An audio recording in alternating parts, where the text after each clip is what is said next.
నేను తనకి ఎవరు, మంచివాడా చెడ్డవాడా, డబ్బులున్నాయా, ఇదేది తనకి తెలీదు. తనకి ప్రేమ చూపించడం మాత్రమే తెలుసు. ఏమన్నారు మీరు? బుద్ధి కూడా సరిగ్గా లేదా? చిన్న పాపాన్ని కూడా చూడకుండా ఆ డార్క్ రూమ్ లో లాక్ చేయడానికి మీకు మనసెలా వచ్చింది? దీనికి పేరే సైకోతనం. అసలైన బుద్ధి లేనితనం అంటే ఇదే.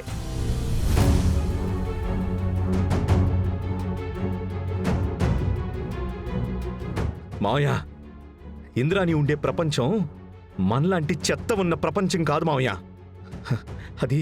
అది చాలా పరిశుద్ధమైనది. దాన్ని ముట్టుకునే అర్హత కూడా మనలో ఎవ్వరికీ లేదు మావయ్య. ఇప్పుడు కూడా అంతమంది ఇంద్రాణిని చూడ్డానికి వెళ్ళినప్పుడు ఇంద్రాణి ఒక్కతే నా గాయాన్ని చూసి తన చేత్తో నా రక్తాన్ని తుడిచింది మావయ్య. తనకి బుద్ధి సరిగ్గా లేదు అంటారా? ఇంద్రాణి దైవంతో సమానం.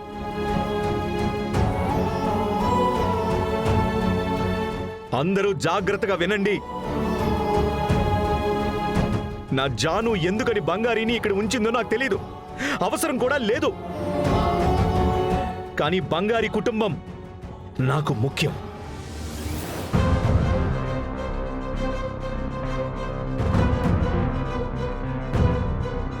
ఇంద్రాని ఇంకా తను నాకు ఇంకా ముఖ్యం. వాళ్ళని గాని ఎవరైనా ఏమైనా చేసినా అన్నా ఈ రవి ఉగ్ర రూపాన్ని ఆ రోజు చూస్తారు.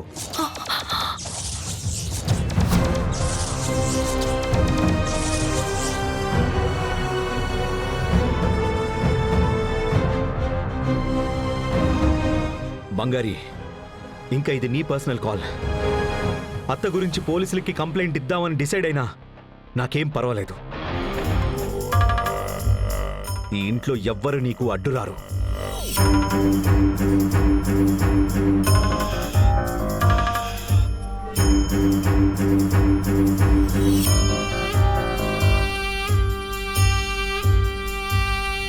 అమృత, నువ్వు ఈ కుటుంబంలో ఒకదానివైనందుకు నాకు సిగ్గుగా ఉంది. ఇన్నేళ్లుగా నువ్వు కూడా ఈ ఇంట్లో ఒకదానిగా ఉన్నావని తలుచుకుంటేనే నాకు అసహ్యంగా ఉంది.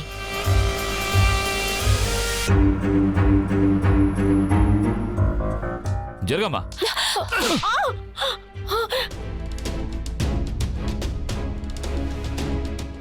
నీ వల్ల ఎంత చెడ్డ పేరు వచ్చిందో చూసావా? కొంచెమైనా బుద్ధి ఉందా నీకు? అత్తయ్య, తనేదో తెలియకుండా చేసేసింది. దయచేసి తనని క్షమించండి. బంగారి, రవి చెప్పిన మాటే నా నిర్ణయం. నువ్వు ధైర్యంగా పోలీస్ కంప్లైంట్ ఇవ్వు. నాకు దాని గురించి ఎలాంటి దిగులు ఉండదు. చేసిన తప్పుకి అమృతకి శిక్ష పడే తీరాలి.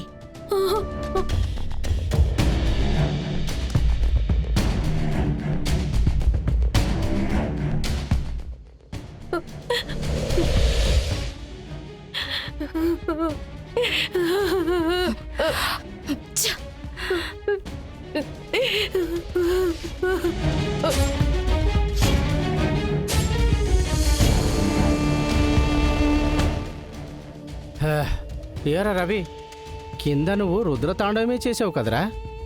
నిన్ను చూసి నాకే భయమేసిందిరా. ఇంతకుముందు నేను ఇంత అగ్రెసివ్గా నేను ఎప్పుడు చూడనే లేదు. మరి ఏంట్రా, ఇంద్రాని ఎంత సెన్సిటివ్ అమ్మాయి. తనని పోయి ఇలా చేస్తే ఎలా రా తట్టుకునేది? నిజంగా పాపం రా. ఆ చీకట్లో ఊపిరాడక ఎంత ఇబ్బంది పడిందో ఏంటో. బంగారి కూడా చాలా భయపడిపోయిందిరా.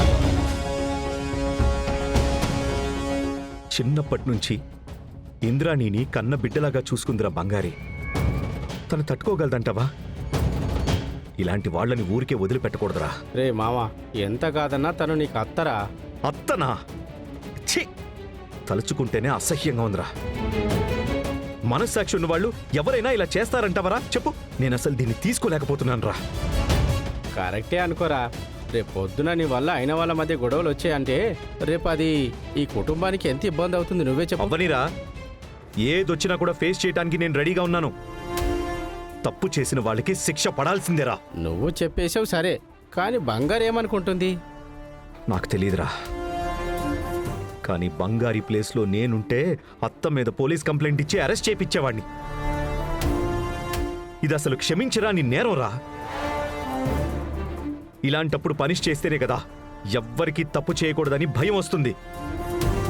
పెద్ద కుటుంబంలో ఉంటే మాత్రం ఏదైనా చేసేచ్చా? ఇలాంటి వాళ్ళని అసలు కాపాడాలని అనుకోవడమే తప్పురా.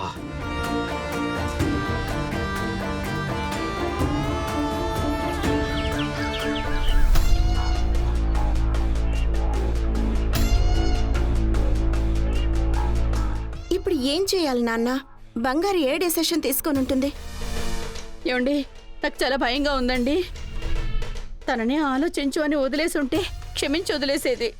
ఒకవైపు రవి, ఇంకో పక్క ఝాన్సీ అమ్మ, మొత్తం అందరూ కలిసి తనని రెచ్చగొట్టేశారు. ఒకవేళ కంప్లైంట్ ఇస్తేనో? ఖచ్చితంగా కంప్లైంట్ ఇస్తుంది. తన గురించి నాకు బాగా తెలుసు. మనం ఎలాగైతే సందర్భం కోసం ఎదురు చూస్తున్నామో తను కూడా అదే రకంగా చూస్తోంది. తనకి ఇదే కరెక్ట్ సందర్భం కదా మరి. ఇటు చూడు అమృత, నేను వదిలిపెట్టను. నువ్వు భయపడుకో, ధైర్యంగా ఉండు. నేను లాయర్తో మాట్లాడతాను. ఏమండి, బెయిల్ అయితే వస్తుంది కదా? ట్రై చేస్తే అవుతుందిలే. ఏంటండి అలా అంటున్నారు? నువ్వు చేసింది ఏమైనా చిన్న విషయమా? ఎంత పెద్ద తప్పు చేసావో తెలుసా? అయ్యయ్యో, ఇప్పుడు నన్ను జైలుకి పంపిస్తారా? ఏమండి, ఎలాగైనా నన్ను కాపాడండి. తనను ముందు కంప్లైంట్ ఇవ్వకుండా చేద్దాము. అలా కాకుండా ఇచ్చిందంటే నిన్ను జామీన్లో ఎలా బయటికి తీసుకురావాలో ప్లాన్ చేద్దాం. ధైర్యంగా ఉండు.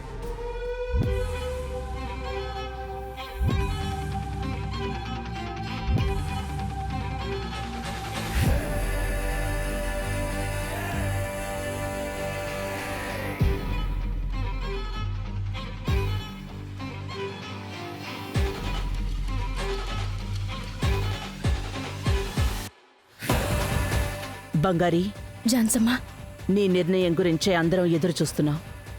ఏం డెసిషన్ తీసుకున్నావు?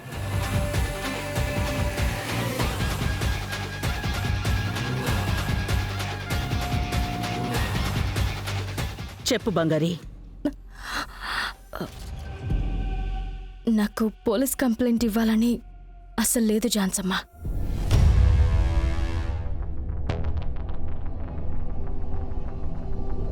ఆవిడని క్షమించేద్దాం అనుకుంటున్నాను.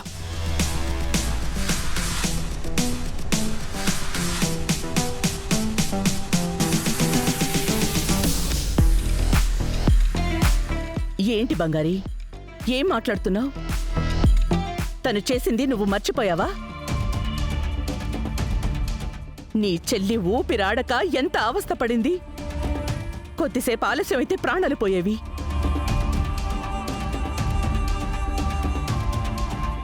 బంగారి, మంచిగా ఉండాలి అనుకోవడం తప్పే కాదు, కానీ మూర్ఖత్వం ఉండకూడదు.